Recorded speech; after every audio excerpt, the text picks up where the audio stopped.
People don't want the same old boring loser realtor who's the same bullshit. Bragging about their awards, the same and bullshit. Putting their face on everything they can put it on. The same old, bullshit putting their marketing. face on coffee mugs and stuff.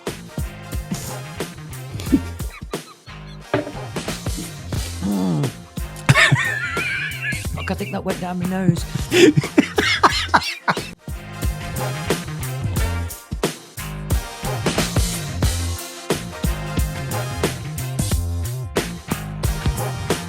Welcome to the Real Talk Podcast with Midge and JJ. It is the real estate podcast show where we talk about real estate news, also trending news, trending topics, ridiculousness, and we get into our weekly shenanigans. This is my co-host and partner in crime, Midge. Hi, Midge. Hello, darlings. How are you? Peeps. Remember to like and subscribe on YouTube.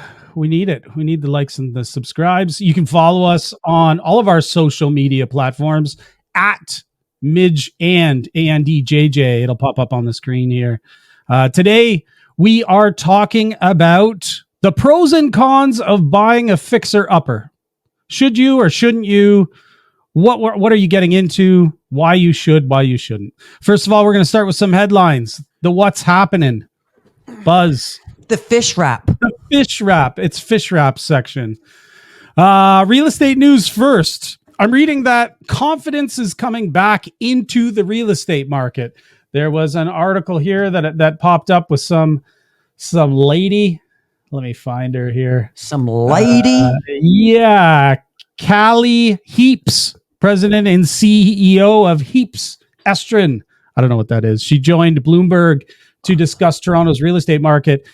Heaps was saying that there's some confidence back in the market and buyers should be looking at buying again. And it looks like people are buying again. You have the numbers. You have the actual numbers here. So you can shine some light on this or shed some light on this and tell us whether this is the truth or not. It's the truth. It's the truth. Yeah. Little bit of a bump. Yeah. I mean, again, so the past 3 months, January, February, March, we have seen a bump, an increase in average price. So this is the numbers that came out yesterday through TREB. And I'm not going to go into any particular kind of house types or areas. I'm just going to give the overall GTA numbers. So average house price year over year.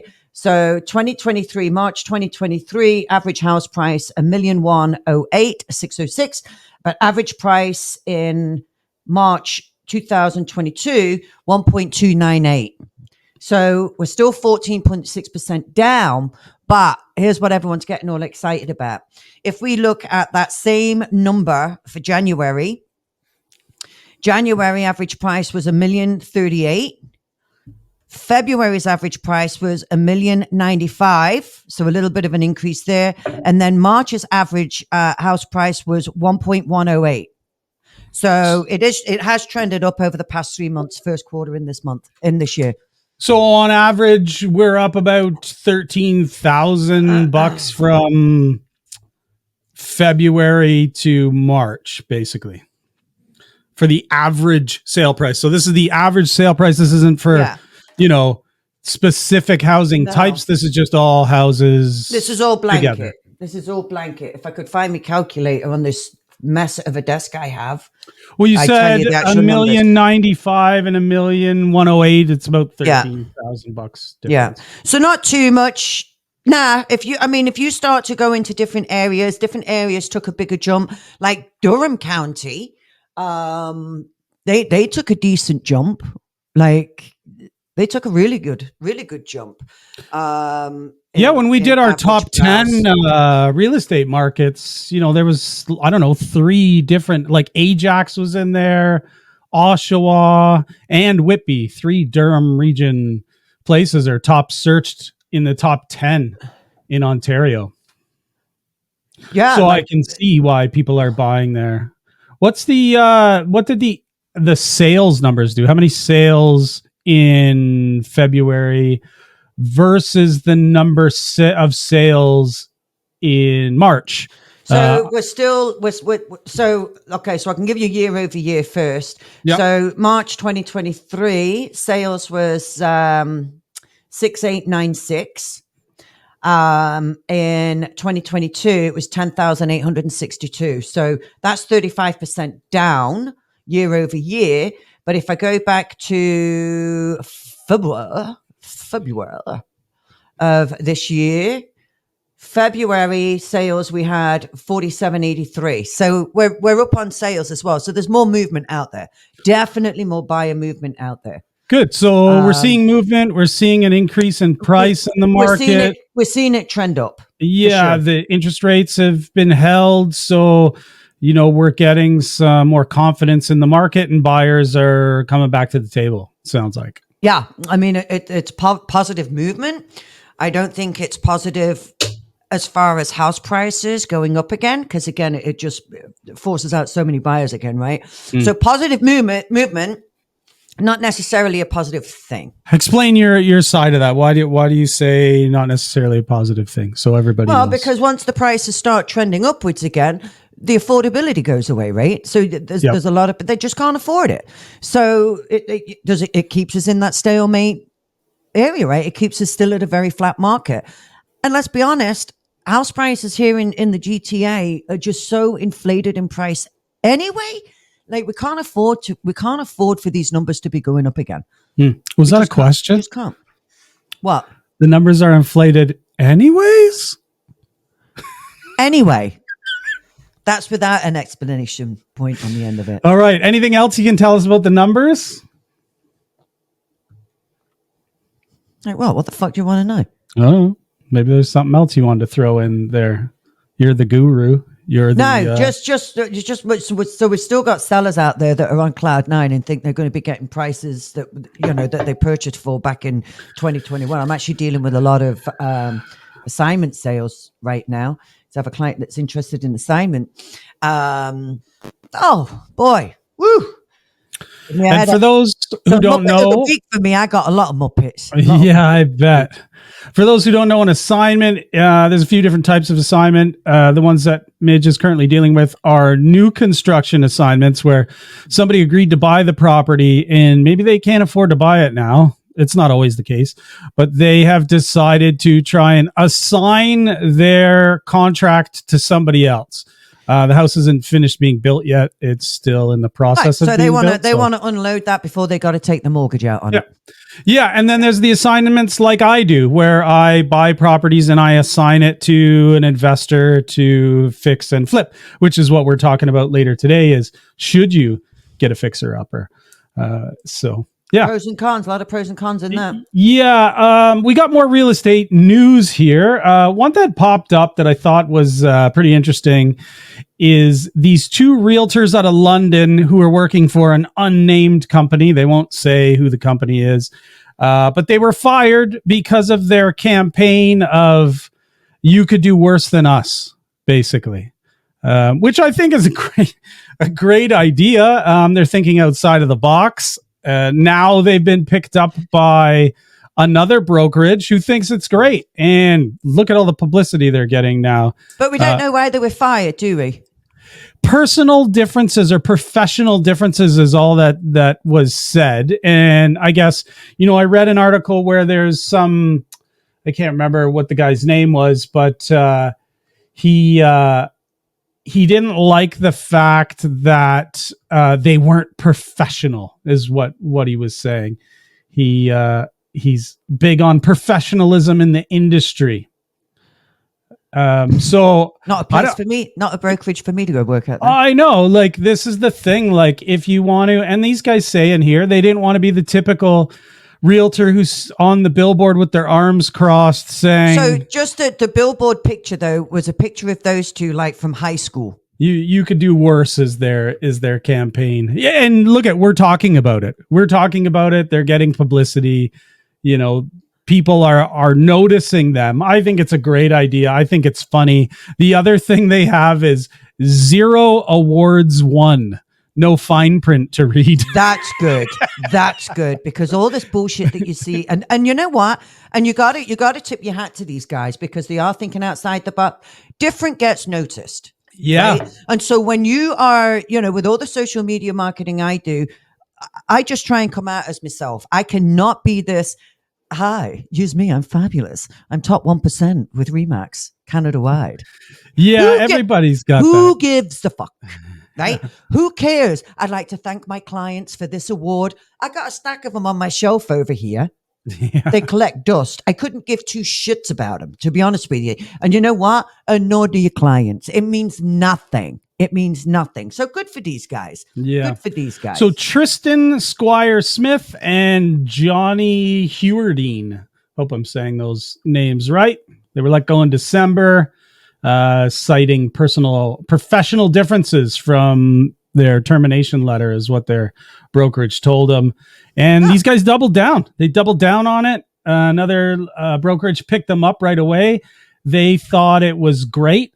Kind of their approach is, we might not be for everyone, but the people who like us really like us, which is kind of what you and I talk about all the time. All the time. Yeah. So your tribe is always going to be there, right? When you're marketing, you're not going to be everyone's cup of tea. And the sooner agents swallow that pill, the better they will become at marketing. I'm not everyone's cup of tea. So I'm not going, and I know I'm not liked by everyone. And that's okay. If you don't like me, we don't go work together anyway. Yeah, like most realtors aren't going to be putting out those 3 things a realtor should never say videos like we're doing.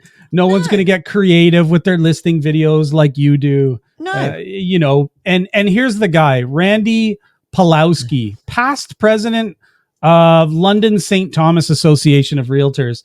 He wouldn't comment directly on the billboard sign, but he told CBC that he stands for professionalism in the industry. It's probably why you're not in the industry anymore, Randy.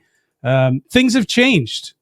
People don't want the same old boring loser realtor who's the same bullshit, bragging about their awards, the same and bullshit, putting their face on everything they can put it on. The same old bullshit, putting their marketing. face on coffee mugs and stuff.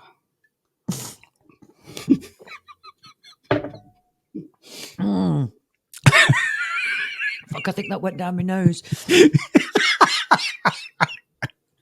Jesus. It's the one thing I say to you all the time. Why do these guys got to put their picture on everything? You know everything. What? I got to say. And then here I am putting our pictures on mugs. I'm guilty of it. I'm guilty. I know, right? I'm guilty of it. Mine's on my sign. Mine's on my cards. And here's the reason why. Because I'm fucking gorgeous, man. And I need to share that shit. Sure. Yeah. You know why? I'm going to tell you why agents do that. Here's why agents do that. Well, it's because everyone else is doing it. Everyone else is doing it. Well, it's also like good. Lambs, they just follow the lead. You also want to see, show who you are. People see you. They're like, oh, that person looks nice, and, maybe I'll give them a call and talk to them. I get it. There's pros and cons, if you will, to putting your face on things, but these guys put their face on everything.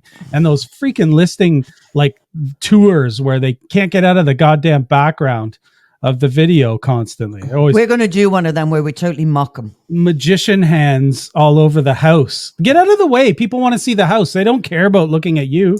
At the beginning, wave, say, hey, welcome to the house. Let them go by. Not running in front of the camera every time they show the kitchen or the toilet. Or how's about don't do the same thing that everyone else does? Yeah. Think outside the box. How's about that? How's about be a little bit different? These guys thought outside the box. I like it. I like it a lot. I give them a big green check mark. I like them too. Yeah. The other news we have here, little touchy subject maybe. This trans rights rally that happened in Vancouver. I was watching this video. Actually, when I first came across it, it was the video from the guys who were protesting the rally. They were protesting the rally, and they were talking to a police officer, and the police officer who was standing there. They had clips of her in the background. She was laughing as it happened. The police officer was laughing while this transpired. So they went up and they talked to the police officer. Transpired. Yeah. Right. So they went over and asked her, and they said, "Are you going to do anything about it? Like, we'd like to press assault charges, whatever." And she's like, "Well, that's what you claim." And they're like, "Well, we don't claim it. We have it on video. You were standing right there. You watched it." "Well, you'd have to show me the video first." She kept saying that. "Oh, well, I don't know. I have to investigate." And they're like, "Well, we'll show you the video. We got the video." And she's like, "Well, I don't believe anything until I see the video." They show her the video, and she still doesn't do anything about it. "Oh, I'm going to go investigate." So what happened was, and I'm not taking either side here when it comes to what the point is, but or what they're trying to the point they're trying to make. The point I'm trying to make here is these guys were there peacefully protesting, just as they were peacefully protesting or peacefully rallying, and this one trans woman got in the face of the guy while he was in the middle of an interview, screaming "F you, F you, F you, F you" constantly. First of all, I didn't even know it was the woman that was saying it. I was like, "Where's that voice coming from?" Then I realized that was the man's voice, or the very deep male voice was coming from the trans woman who was getting in this guy's face. And then the next thing you know, that trans woman chokes the guy and punches him in the face and knocks him to the ground. And nobody does anything. So are we setting a precedent here that it's okay if you're trans that you can punch people and knock them to the ground? Or is this shit going too far? In my opinion, this shit's going too far. I think that precedent is already set, because you've seen this time and time again. I don't mind people protesting. That is your right. That is your constitutional right. That is your charter right. I don't mind that at all. But I think here's one of the main things that causes so much divide with this. And to be honest with you, it's getting right on my tits, to be honest with you. Because number one, I am so fed up of this being force-fed to children and to schools and everything else. I don't care what you are, what you do. I don't care, But here's where the divide is. It's not evenly balanced. It's not evenly balanced, because if that was one of the other protesters that done that to a trans protester, my good Lord, that would be spread all across mainstream media propaganda, because it fits right into the narrative. So again, go out and do your protest. But the minute you lay a hand on someone, and I don't give a shit what side you're on, that's it. You're cuffed. You go to jail. Yeah, assault is assault at the end of the day. Why should it matter? Why should you need to investigate when you watched the whole thing happen? There was lots of cops that were surrounding this. And so here's the bigger problem, is that the officers that are stationed, I'm not talking about all officers. I love the boys and girls in blue, but there are some that now police with their own bias, and that cannot happen. That cannot happen. Is there also a fear maybe of being on the wrong side? So 100%. You don't want to do much. You don't want to be labeled. 100%. I get it. The trans community is protesting that they have rights. I'm not really sure what rights they're not getting. They're still a human being. They still get the same rights as everybody else. Are they just arguing because they want to be considered a man or a woman? Who cares? What was this protest? Woman, no big deal. What was this protest for? Was it protesting? They weren't protesting. The trans community was rallying, doing a rally, I guess, if you want to call it, but it's a protest for rights, their trans rights. Okay. And then these other guys came in that were like protesters. Okay.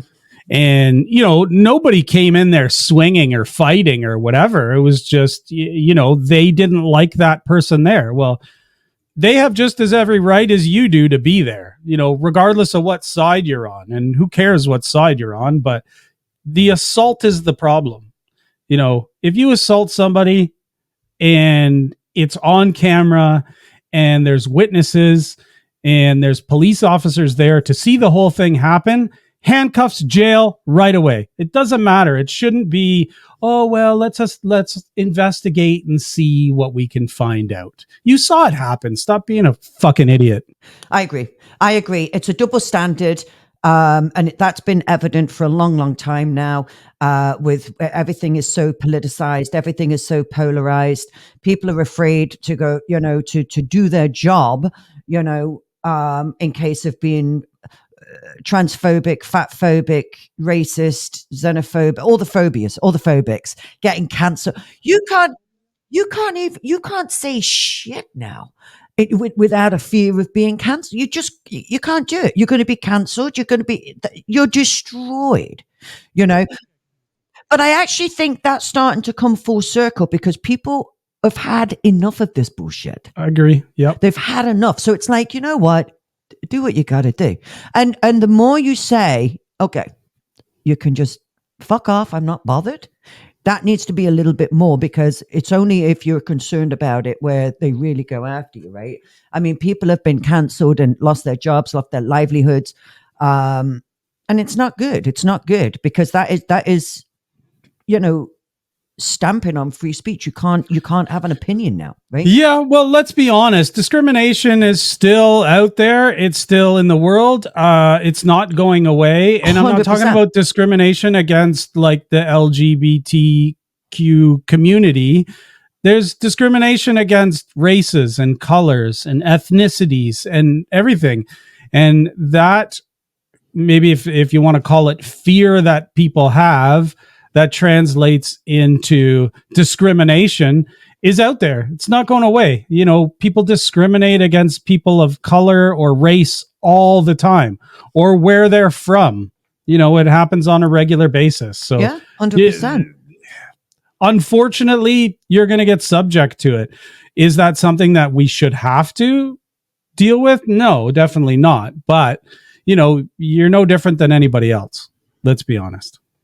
Yeah, it's a sad state of affairs because I did see this guy on video and he did take quite the clatter, didn't he?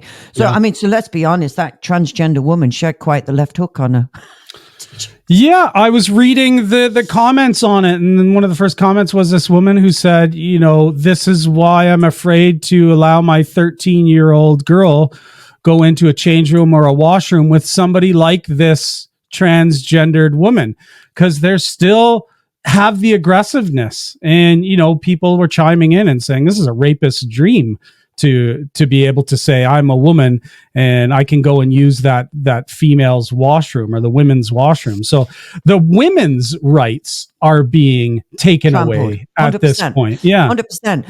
And we talked about this briefly yesterday. I mean, I can't believe that so we fought for women's rights for how many years? Since the early 1800s, the suffragettes, we fought for our vote, we fought for our voice. Women have fought this battle, for a long, long time. And it's almost like we're standing back now and allowing men to take over our space again. And I'll literally take over your space. And I'll be honest with you, I find it quite disturbing because it's like, what is going on? And all your feminists, like, where's all the feminists? They're supporting it. They're supporting it. I know, but support women. Like, what is going on in this world? I don't know what this big push is now. Now you've got drag queen hour. You've got, and don't get me wrong, I love drag shows. I think they're great. I love them. But there's a place and a time for it. That isn't adult content. I mean, listen, you can take this conversation many different ways. Let's just keep it to what we originally. Yeah, for sure. And then the other thing that we were going to talk about was this guy who identified as a woman and entered the powerlifting competition in Canada, and I think it was like Alberta or something like that. And he crushed it. And he set a new record in the women's powerlifting competition. And do you know whose record he broke? Another trans woman's record. It's so bad, it wasn't man. even a woman's record anymore. And then I think the guy, he showed up beard, grizzly, looking like a dude, making a point. Making a point. He did it to how make ridiculous this is. Finished it and then said, I don't identify as a woman anymore, as far as I know. So It's gone too far. It's gone too far. I don't know where it's going to end, but I can't see it ending good for women, unfortunately. It's already gone that way. I know. I agree. Yeah. I agree. On to our topic of the day here, I guess. Buying a fixer-upper. The advantages, the disadvantages, the pros and cons to consider when buying a home that needs some work. I know it seems alluring because the price is low. You can get into it, cheaper than you would into another house, and you can kind of, we'll get into the pros of it, but all the pros of buying it. But we're going to touch on maybe things you should consider before you go and buy a fixer-upper. First, we'll get into the pros. And I'll take the first pro here. As I was getting into, lower purchase price.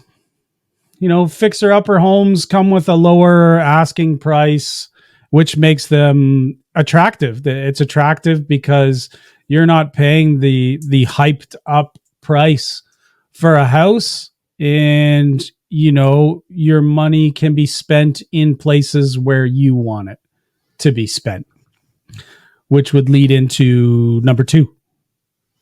Do you want me to take number 2? Yeah, you take number 2. Let your creative juices flow.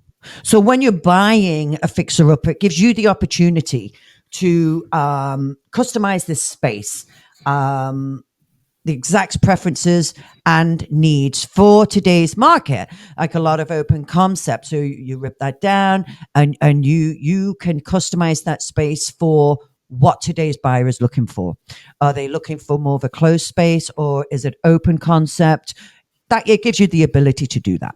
Or for yourself, even, you're buying it to customize it for yourself. You want it to look a certain way. You want the kitchen layout to be a certain way. It's not necessarily just for resale. Maybe you're buying it because you want to renovate. Right, but if you're buying it for a flip, you do want to keep in mind what kind of audience is out there right now. Absolutely. And what the needs and wants are for today's buyer. Yeah, so which kind of leads into number 3 is the potential for appreciation on the property. You're going to put in all this work and effort into the property, and you're going to increase the value of it, obviously. We talked about ARV, or after rental value, in one of our earlier episodes here, but you put the work into it. You put the new kitchen, the new flooring, the new bathrooms, paint it, make it look pretty, all those renos we talked about last week, and it increases the value of the home. So the potential for appreciation on the property is huge. So this is definitely a pro. You buy it as low as you can buy it. You put some work and some effort and some sweat equity into it, and then resell it and make a couple bucks. Right. So, and especially, so it really comes down to knowing where to put your money, right? Yeah. Knowing where to put your money as a savvy investor. Yep. Which a lot of savvy investors out there, if you're good with a hammer, you're good with a screwdriver, you could save yourself a lot of money when you're fixing these properties up by doing a lot of the small projects yourself. So again, you can get creative. For those of you who enjoy DIY projects, I love them. So if I were ever to buy a fixer-upper property, I'd be going in there and I'd probably be doing a ton of work myself. So that's even more appreciation value you've got in it, because you've done the work yourself, a little bit of sweat equity, and you've not paid a contractor to come in and do it. So you get, again, to be creative. You pick up the tool belt, you learn a few things, and you save money at the same time. Okay, let's touch on the cons of buying a fixer-upper property. We went through all of the pros. Obviously, there's some negatives to potentially buying a fixer-upper property. Number 1, unexpected costs. If you're trying to get a property that's a good deal, more times than not, it's an older property that you want to renovate and update. And there is tons of things that you need to look at. Everything from electrical, is it still aluminum wiring? It hasn't been upgraded to copper, to the plumbing, to Is there asbestos wrapped around pipes, whatever, on these older properties that are going for cheap? So these unexpected costs and renovations can add up quickly. And, once you start tearing down walls, you don't really know what's behind the walls. So the unexpected costs and issues arise during the renovation process. Have to be, you'd have to have a bit of a floating budget, right? You need a budget, to cover them. Yeah, but even sometimes the budget doesn't cover that because, like I said, it's unexpected. Right. And and I think it's important to mention with a lot of time when investors are buying flips, not even necessarily investors, but when they're buying flips, you really don't get an opportunity to do a home inspection, right? So a lot of them, you're buying them blind. Mm-hmm. So, you don't know what you're walking into. Right. Number 2, it's time consuming. When you're buying a fixer upper, time is money when you're investing in properties like this. So you got to get in there, you got to do your renovations, and you want to sell that sucker ASAP. So usually investors have a certain amount of time that they set for it, 2 months, 3 months. After that, you want to get the hell out.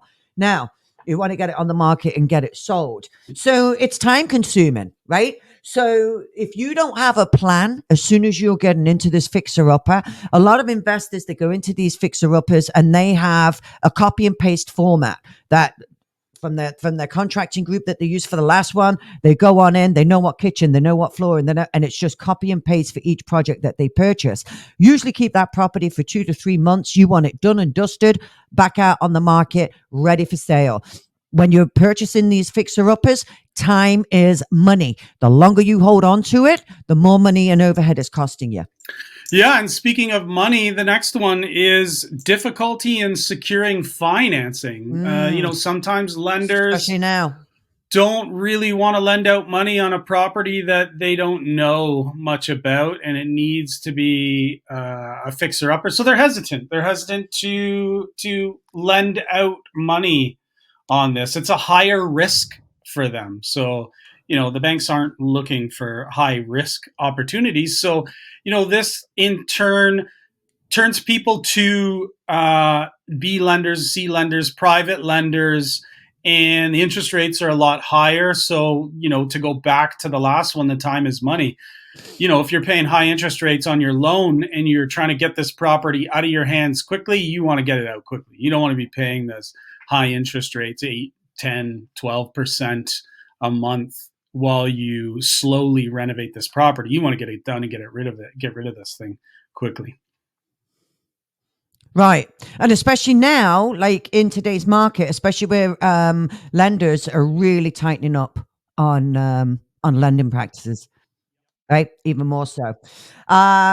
Okay, so number 4 is potential for hidden problems. The more run down the home is, so if it's a real good shit dump, you've probably got a lot of shit going on in that place, right? So outdated electrical, plumbing problems. You've got remnants of water damage, which leads to mold.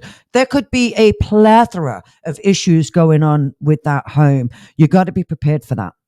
Yeah, and as you mentioned earlier, most of these houses that are sold privately or fixer-upper price, they want a quick sale with no home inspection. So you don't have a professional to go through and really take a look and tell you where these issues are. Right. And when you're going into these, you have a plan of, okay, I'll take that wall down, we'll do this, do that, do the other. But when you start doing them tear outs, now that's turned into, oh my God, got to take the whole ceiling down. Now we've got to take the whole staircase down. Now we've got to, the list can be endless, and you have to be ready for that. You have to be ready for that. Yeah. So, with that being said, the last one here is it's a stressful process. At the end of the day, I get there's a lot of stress in anything you do, but this is, once you start uncovering those kind of hidden problems, then it becomes stressful. The costs add up, and then you start like losing budget on certain things that you wanted to do because you need to fix the problems that nobody's going to see in the end. So the stress adds up. There's lots of potential pitfalls that can happen, hidden problems. Like, you know, these are the things that cause buyers who are not familiar with the process, because these things happen on a regular basis in these houses, and people who aren't familiar with them, just be prepared that it is a stressful process. Yeah, and you know what? And it's stressful because you could lose your ass. You know, we're talking a lot of money here. It's not chump change.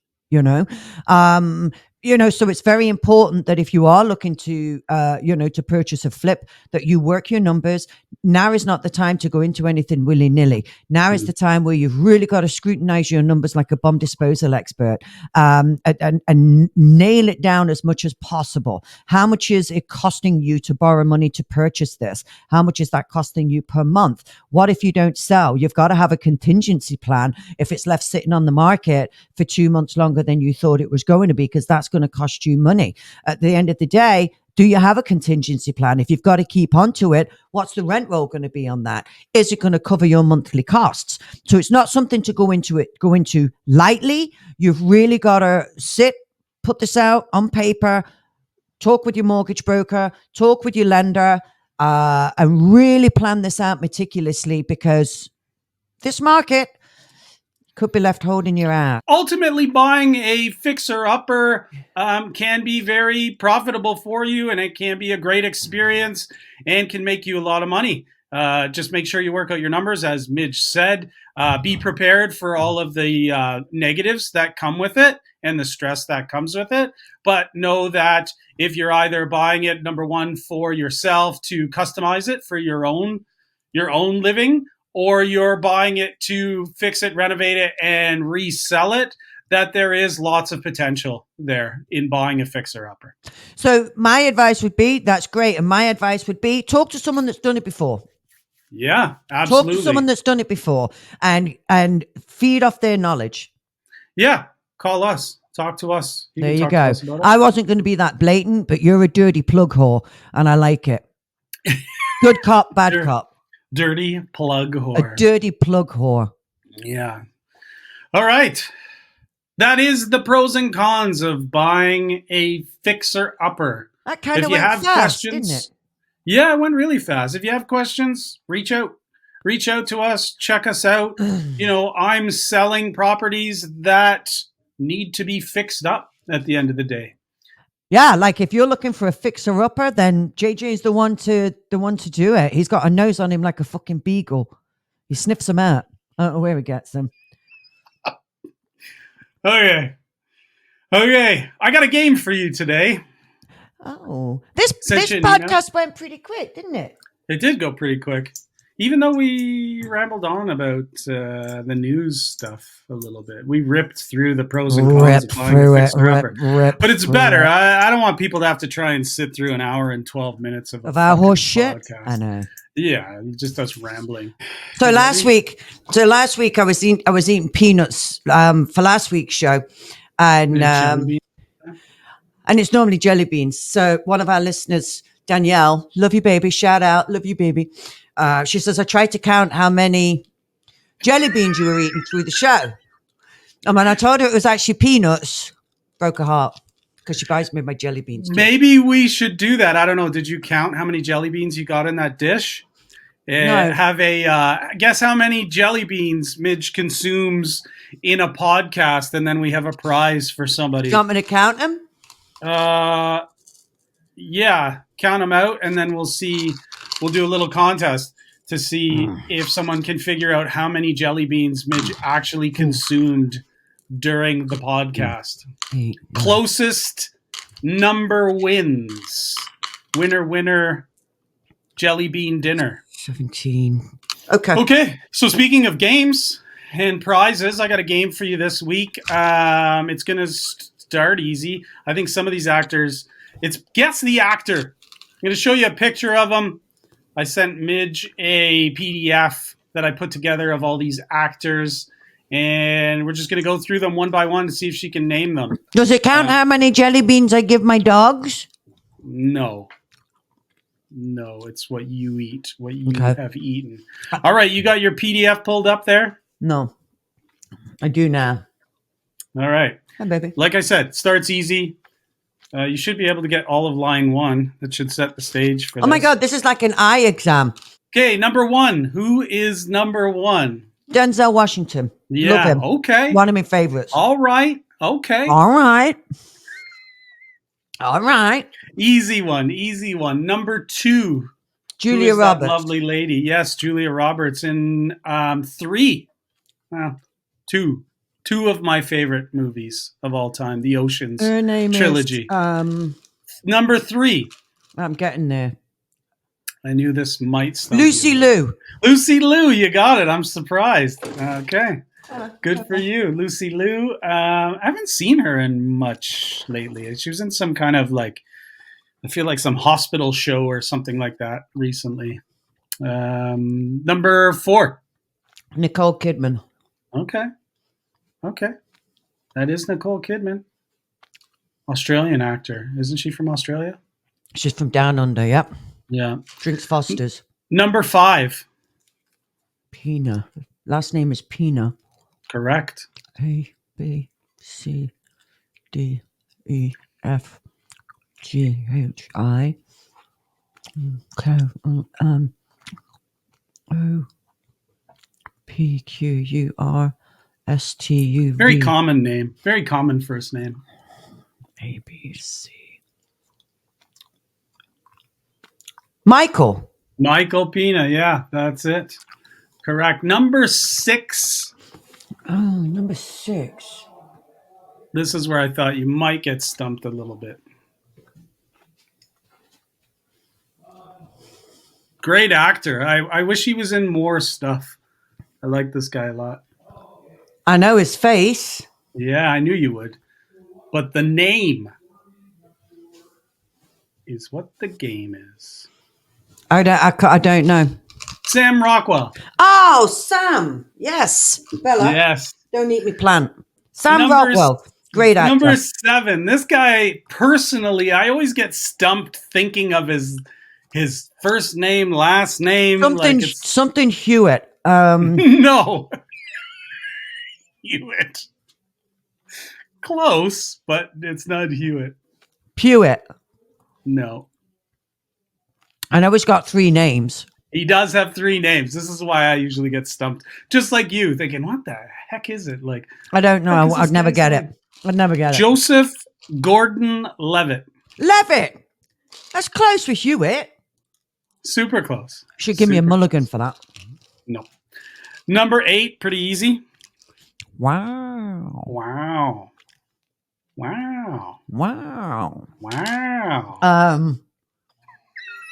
Fuck, I can't remember his name. But you remember the wow. Oh, He's got a brother, Luke. No. Wilson. Yeah. Is correct. Wilson is correct. Luke.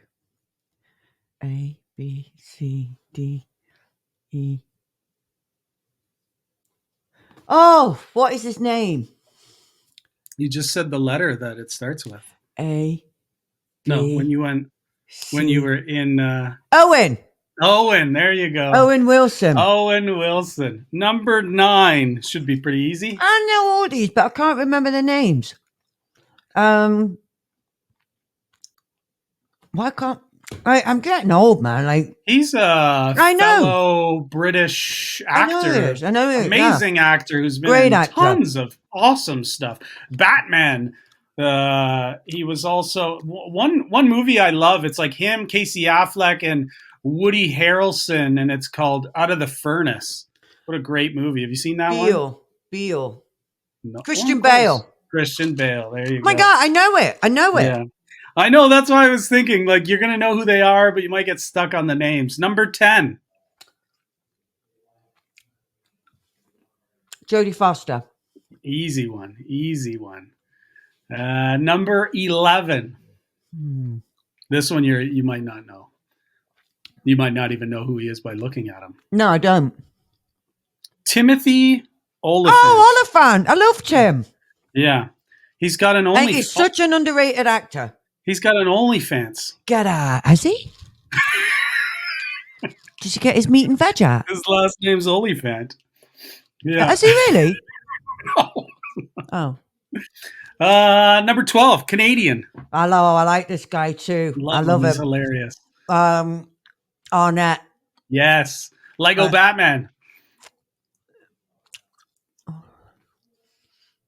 Will Arnett. Will Arnett. Yes, correct. Yeah.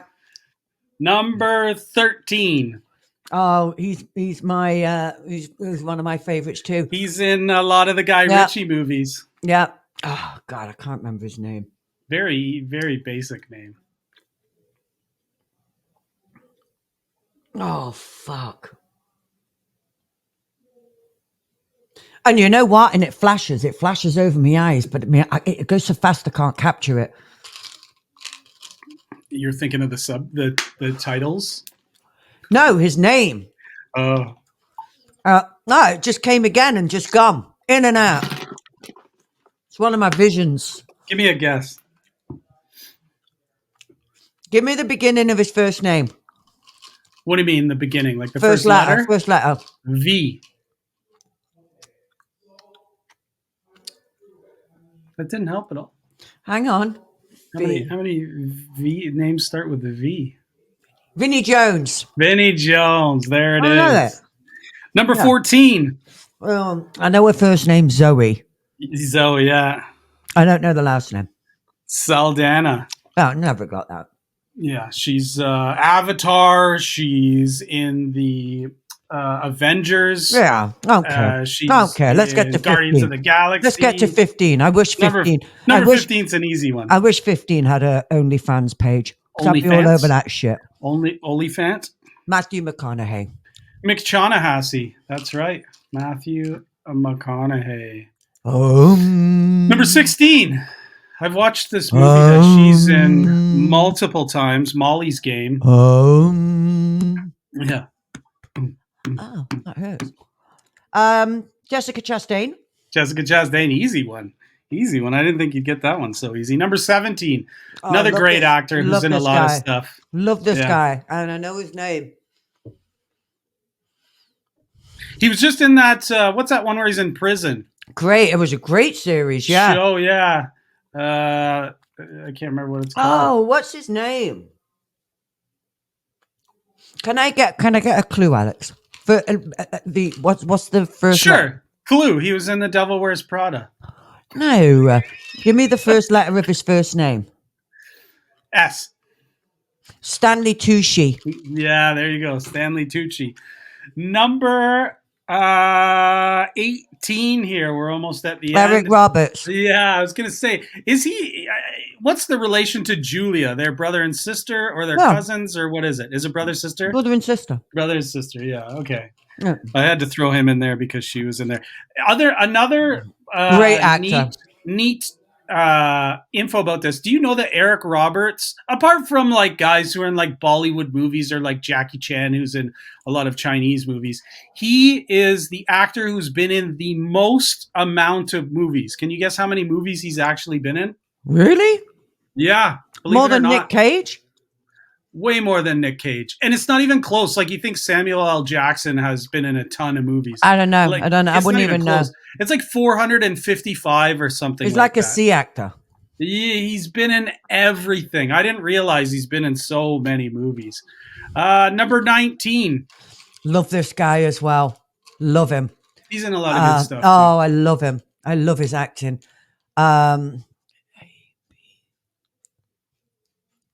I've nearly gone through all my jelly beans. Oh my gosh. Can you give me the letter of his first name? I'll give you another hint. It has to do with nature.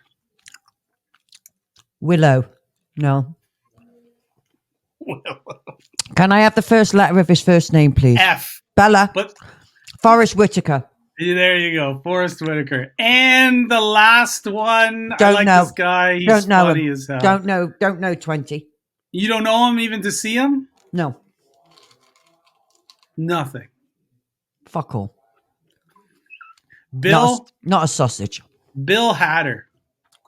How would I know that? Comedian guy. He's funny. He's in lots of stuff. You'd like him. You if you saw some of his stuff, you'd think he's a funny dude. I'd take Forrest Whitaker any day. All right. So you did better with the game than I expected. You did stumble on a few of those. It's not because I don't know their name. I just can't remember their name. Yeah, I thought for sure I know who they are. You would have given a, who the fuck is that guy? No, you didn't catch me out on that. You didn't catch me out on it. No. That's the end of our game, and Midge did well. Remember to get your jelly bean votes in. How many jelly beans did Midge actually consume? I'll give you a clue. During the show. That is your clue.